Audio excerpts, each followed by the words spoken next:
Assalamu alaikum everyone, I hope you're enjoying good health. This is Mubarak Ali Khan from GSL IELTS branch. Today I'm going to take a mock of one of our candidates who is supposed to appear in upcoming week. So let's see how much has she prepared, and in the end I would like to give some feedback which is supposed to be an expert feedback. So let's see how she performs. So for introduction perspective, would you mind telling me your name and your academic background? I am Farwa Zara. I have pursued a bachelor's degree in applied psychology. Okay. And before that, I've studied mind sciences as well as biology sciences. Good. You have mentioned two names. What should I call you during the interview? Farwa. All right, Miss Farwa, can I see some ID proof? Sure, sir. Here is. Thank you. Fine. Miss Farwa, what type of photos do you like taking? My own photos. Okay. And why you do so? Because I like to get dressed up and get ready and look beautiful for the pictures, and so that's why I like to take my photos as well as my family members. Very good. So what do you do with photos you take? I don't do anything. I either post them online or I save them. The photos that I take of my family are the ones that I don't post much. They are the ones that I keep safe in my phone's gallery. Because I find photos and videos very memorable. Okay. And a moment is otherwise lost if it is not kept in a photograph. Fine. So when you visit other places, do you take photos or you buy postcards? I enjoy taking photos, so I prefer taking photos with my own mobile phone whenever I visit a scenic place like my village. And there's a very beautiful river flowing in between my village, so the bridge over that river, when there is sunset, it makes a beautiful scenery. Great. So do you like people taking photos of you? Why or why not? I like people taking photos when I'm ready and when I'm aware of it, but otherwise I find it kind of disrespectful when you click someone without their permission, as it doesn't sound good. It becomes a matter of privacy issue. Okay, can you just talk about any of the photographs you have taken and you took pride in that okay, that was the best click I ever took? There are many, but the recent one is the one that I was just telling you about. It was about a sunset. Okay. The sun was down on the river, and the river had made such beautiful waves of the sunlight flowing on it. And I think, in my opinion, it was a beautiful click because of two main reasons. One was that it was my own village, and the second was that I was taking the picture. Good. Thank you very much. Moving on towards part 2 now. It says, describe a day when you thought the weather was perfect. Okay. You have a minute to think about it, and you will have to speak on that for next 2 minutes. Here is your topic, and your timer has just been started. You have 1 minute to prepare. Now you have 2 minutes to talk about it. So, okay. Please. The day when I thought the weather was perfect was when I was in Kashmir. Okay. And that day was, I think, around mid-Feb, 3 years ago in 2021.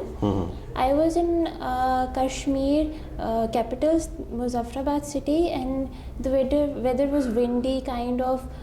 There was sun, but there was no such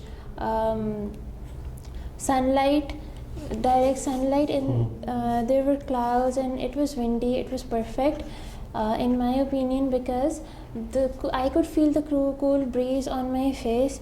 And I feel that whenever you go to any place that has river running alongside it, I feel that when a weather is windy, it just 2x the scenic beauty of that place.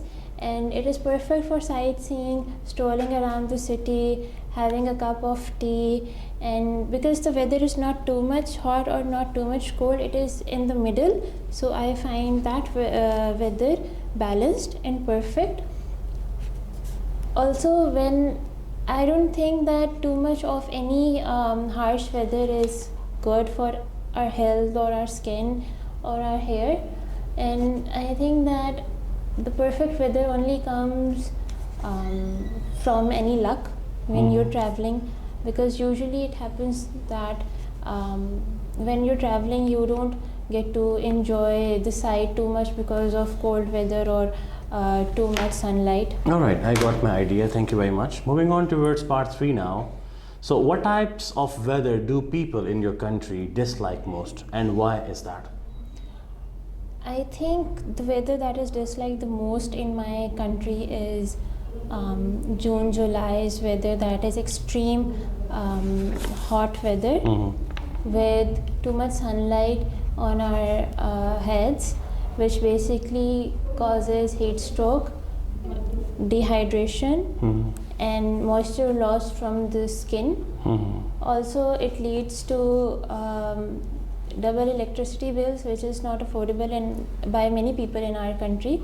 And I feel that in order for a person to enjoy the cold and the hot weather is the luxury of ACs or heaters. Otherwise, then that becomes unbearable. And I got the idea. Thank you very much. So, what jobs can be affected by different weather conditions and why? I think that many jobs can be affected if there aren't many facilities such as water dispensers, reversible inverters, or appropriate clothing. I believe that in order for a person to be able to give his or her job their full potential, one should opt for a job that is suitable not only to his skills but to the weather of that whole area. For example, a person working on a seaport in Karachi or Quetta is affected by humidity, and a person who is working at a windmill in Punjab is also affected by the wind condition. Very good, very good. Let's move on to the next question now. This is the last question of the test. How important do you think it is for everyone to check what the next day's weather will be and why? If you're living in a city like Rawalpindi where the weather is unpredictable, one should always keep a check on the weather update, but one should not obsessively checking the weather app for any upcoming rain or thunderstorm, because sometimes the wind prediction the weather prediction can make a mistake as well, and one should always go on his or her instinct. Keep an umbrella or keep a water bottle with you. Very nice. That is the end of your spoken test, Ms. Farwa. Thank you very much for your time. Moving on towards the feedback round. Before I give my feedback, I would like to listen to you. How was your experience and what do you think? How was your test overall? How would you scale it? I think in task completion, I scored pretty well. Good. So you're aware of such things. I'm very happy about it. That you know what the examiner wants from you, and that is what I guess we are good at, that we let the students get aware of the exam requirements. Very nice. Move on. And I feel that the part where grammar and grammar range and accuracy, I scored a bit less. Okay, that's what you think. Okay, move on. And regarding the coherence and cohesion part, I think I was okay in it. Very good, very good. And how good were you in fluency? I don't think I was very good in it. Okay, fine. So if you were the examiner, what would you must have given to yourself in a band score? 6.5. Wow. So what should I do now? You have given everything. You have given the answers. Anyhow, as far as I am concerned, Fawa, overall, I'm very happy listening to you. I remember we encountered each other, I guess, from now 2 months ago, and I spoke to you already. So you're very much polished already. That is very positive.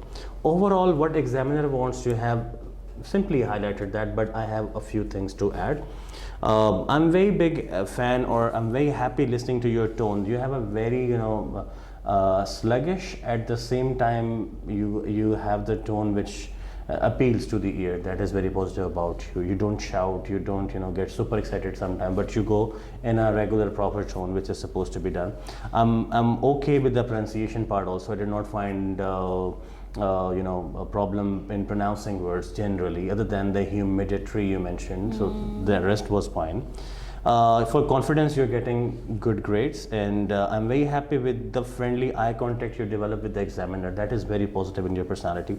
Generally, with the opposite gender, we feel that the gender is not comfortable generally, or maybe they have exam pressure, so they don't go well in that case. But for you, spot on, you were there. However, part 1 went generally well, other than your confusion between safe and save. I asked you about the picture, so you said I would like to keep them safe. Okay, good, that was a noun at that time, but next you were using safe as a verb, which it's not. So safe is a noun. For example, I have a safe in the house where I put my jewelry. I don't have it. Things are not good these days in Pakistan, but that is a safe, that's noun, that's a thing. And that the other one, saved, it's a verb which has its own degrees. So there you were confused. Part 2 generally went down as compared with others for me. Your part 3, I'll be highlighting it. Part 3 was very good. You were explaining things well, you were comparing and contrasting at your own, you were giving very good example like Punjab and the other example you mentioned, so that was the best part. Part 2, I found lack of vocabulary in part 2. I listened to the word weather almost 13 times, which was not supposed to be re-uttered again and again. Okay, if you want to attain a band 7 or above, the word itself should not be repeated again and again. You should try giving a grammatical range, a vocabulary range. And that is where you were lacking. For example, the weather, somehow it could have been a scenic backdrop, you could have said, or you could have mentioned it as nature around, you could have mentioned that maybe ambience or something, but you were using the word weather again and again, which is something not so much appealing for the examiner. Then you forgot that if there is sun and it is not properly shining, so what example should I give? You mentioned it was windy and sun was there, but sun was not there. But sunlight was not. Okay, so actually sun was there, so basically sun was not there with its full warmth. Okay. That was something you were supposed to say. Okay, yeah. And then it comes to the weather I mentioned in part 3. I asked you about the weather which people generally don't like. You said June, July weather. Which weather is that, June, July weather? It's summer.